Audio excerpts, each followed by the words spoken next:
Bonjour à tous et bienvenue dans cette nouvelle vidéo où on va ajouter Bootstrap à notre projet Symfony. Notre projet Symfony où on a déjà installé Webpack pour gérer nos assets dans la précédente vidéo.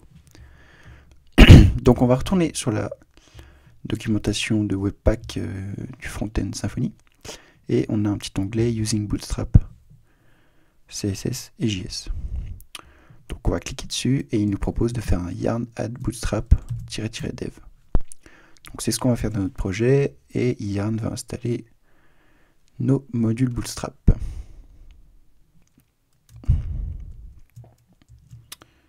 Voilà, donc maintenant que c'est fait, ils nous disent de mettre ceci dans notre fichier global.scss. Donc avant on n'avait pas encore de CSS, on n'avait que un app.css. Donc maintenant, on va le rename en SCSS. Tac. Donc, faut pas oublier que dans le JS, c'est dans le JS qu'il l'appelle. Donc, il faut bien aussi changer ça dans le JS. Et quand on va faire un yarn run encore dev pour reload tous nos assets, normalement, il devrait nous mettre une petite erreur.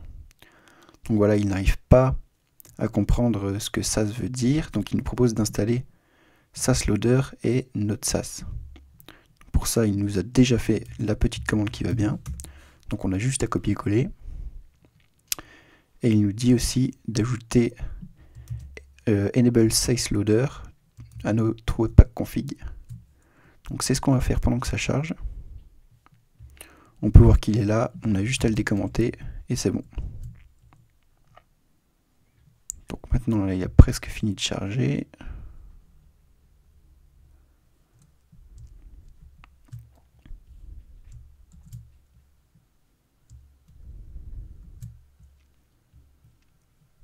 Et pendant ce temps, on va aller sur le site de Bootstrap. Donc là, j'ai pris un exemple.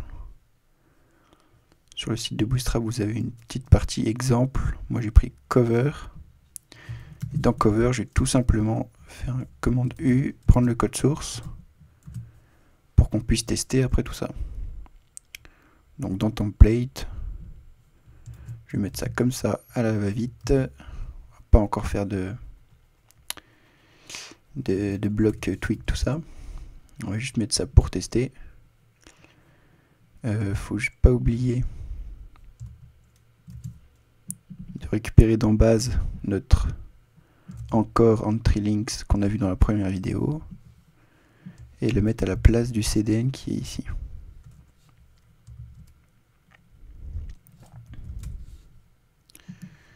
Ça on s'en fout, ça on s'en fout.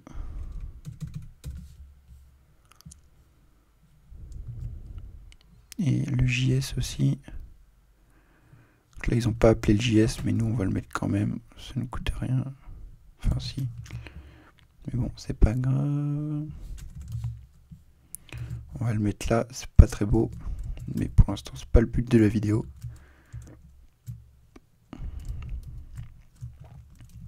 Ça, on peut fermer. Ça, on recharge. On peut voir que c'est moche. Pour l'instant, notre but, ça va être que ça fasse le même rendu qu'on a vu. Donc, on peut voir qu'on met là, dans le fichier, on met une variable. Je vais vous montrer dans le fichier. Dans le fichier, on met une première variable. Donc là, je vais mettre le petit sélecteur SAS. Je sais pas si je l'ai sur Sublime Text. Oui, je l'ai. Voilà, on met une variable primary, parce que Bootstrap, il a des variables que vous pouvez voir dans la documentation, pour dire que la couleur primary, c'est un darken ayant ses propriétés. Et ensuite, on va importer Bootstrap. Donc le tilde, ça veut dire qu'il est dans notre module Bootstrap /css/bootstrap. Donc là, on prend tous les modules de Bootstrap. On peut voir ensuite dans la documentation qu'on peut utiliser que certains modules si vous voulez optimiser votre site, optimiser la vitesse de chargement. Donc maintenant, on va refaire un yarn run encore dev.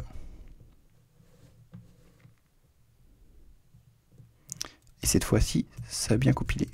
On recharge la page. Et ça a marché, on a bien Bootstrap sur notre site.